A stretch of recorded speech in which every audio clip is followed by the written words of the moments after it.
I stood by the window, barefoot, wrapped in his shirt. It smelled like him. Smelled like summer, cigarettes, and something that drove me crazy. Out there, beyond the glass, the city was tearing itself apart. Sirens, rain, unfamiliar faces. And inside me, my heart was breaking. He had left again. Without explanation. Just slammed the door. You don't trust me, do you? I asked yesterday, tilting my head onto his shoulder. You were flirting with the waiter, he answered quietly. I laughed. He just smiled. Are you afraid of competition? His fingers gripped my waist. Roughly. Possessively. He was always like that. Jealous, explosive, insane. And me? I burned in his madness. If you're with someone else, he began, not finishing. I turned sharply. If I'm with you, I breathed, then I don't need anyone else. Remember that. Or leave forever. He left. But now, after 3 days of silence, I heard the key turn in the lock. I didn't run to the door. I stayed barefoot in his shirt, eyes full of fire. He walked in silently, soaking wet, like a curse. He looked at me as if he were seeing me for the first time. Still don't trust me? I whispered. He came closer, pulled me against him. His lips were hungry, desperate, like he had wandered through hell for 3 days. Forgive me. I can't live without you. But being with you, it burns. Then let's burn together. I breathed, and our bodies tangled again in hysterical, painful, sweet love. That night we didn't sleep. We argued, scratched, kissed, screamed like children, and fell silent like grown-ups. And in the morning, I stood by the window again, barefoot in his shirt. And I knew. This madness was forever. I woke up to him watching me. Silently. The touch of his gaze like a knife. What? I whispered. Eyes still closed. You slept like a child. And I had a storm in my head. Because of you. He moved away. Sat on the windowsill. Smoking. Naked. Wrapped in my blanket. His back was trembling. Not from cold. You drive me insane, do you know that? He said. I sat up. Silent. My hair was tangled. His bite still marked my neck. Tell me, do you want me? Or are you just living inside me like a rental apartment? He didn't answer. Just inhaled the smoke. It drifted between us like a ghost. I approached him. Stood in front. Laid my hand on his chest. I'm with you, I whispered. That means I don't need anyone else. He clasped my hand. Not painfully. Not gently. Just firmly. Then prove it, he said. And I did. Not with words. With my body. My gaze. The silence. My breath on his neck. My moans muffled in the pillow. My hysteria when he pulled away for a second, like he might leave. My scream. If you leave, I'll break. He didn't leave. He stayed. Because he was just like me. Fractured. Addicted. Skinless. The next day, we sat in the kitchen. He drank black coffee. I drank wine from his favorite mug. You're strange, he said. Strange people don't betray. Ordinary ones do. Choose. I've chosen. You. Even if with you it's hell. I smiled. With you even hell doesn't scare me. And again night. And again, explosions under the skin. His hands anchors.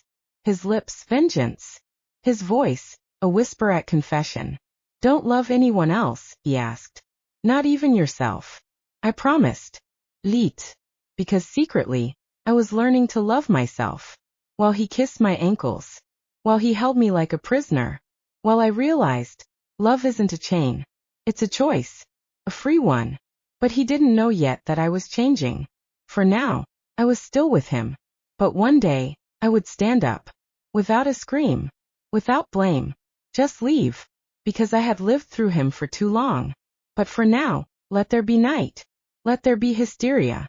Let there be tears on the sheets and kisses on knees. While I'm still his. While he's still mine. Before the morning comes. The one in which I no longer exist. He was still asleep. His arm dangled from the bed. His breath was heavy, hair messy, so beautiful it made me want to cry. But I no longer looked at him with adoration. I sat on the floor, wrapped in his sweater, and for the first time, I wasn't trembling with fear of losing him. His lighter lay nearby. I lifted it to my lips, like he does, and whispered, You burn me. And I smile as if it doesn't hurt. Yesterday he snapped again. You're too beautiful to be loyal. And you're too sick to be with me. I replied and slammed the bathroom door. He didn't follow. He always used to. I turned on the water, lay in the empty tub, and stared at the ceiling. Behind the door, he called someone. I heard it. A woman's voice on the line. Laughter. Then silence. Then, a crash as if he'd broken something. I love you, he said later, walking in drunk, disheveled, with teary eyes. I stayed silent. Say you're mine. Only mine. That you're not texting anyone. That you want no one else. That without me, you're nothing. Without you, I breathed. I am silence. And with you, I'm a scream. I don't know which is scarier. In the morning, I tied my hair in a bun. The kitchen smelled of his coffee. I made myself tea. No sugar. No feelings. Without him. He was still asleep. But I was already dressed. Jeans. Sweater. Coat. I walked to the bed. He turned toward me in his sleep. On his shoulder. The marks from my nails. Like a map. Like proof that I had been here. I won't come back, I whispered. Left the key on the windowsill. And walked out. Part 4. A week-long silence. He didn't text. Didn't call. Didn't scream at me through messages. Where are you? Come back. Forgive me. Like he used to. And that was the scariest part. I waited. I thought. Maybe this time he's holding back? Maybe for the first time he let go? Or replaced me? I cried. Laid my head on the pillow like on his chest. Imagined him searching for my face in someone else's hands. Calling someone else baby. Deleting my pictures. Forgetting my scent. But he never called. And that tore me apart worse than any slap ever could. A week later I saw him. Outside a cafe. He stood with a girl. Laughing. His hand on her waist. She had my hair. My scarf. But not my eyes. Hers had no pain. He saw me. And froze. Is that her? The girl asked. He said nothing. Neither did I.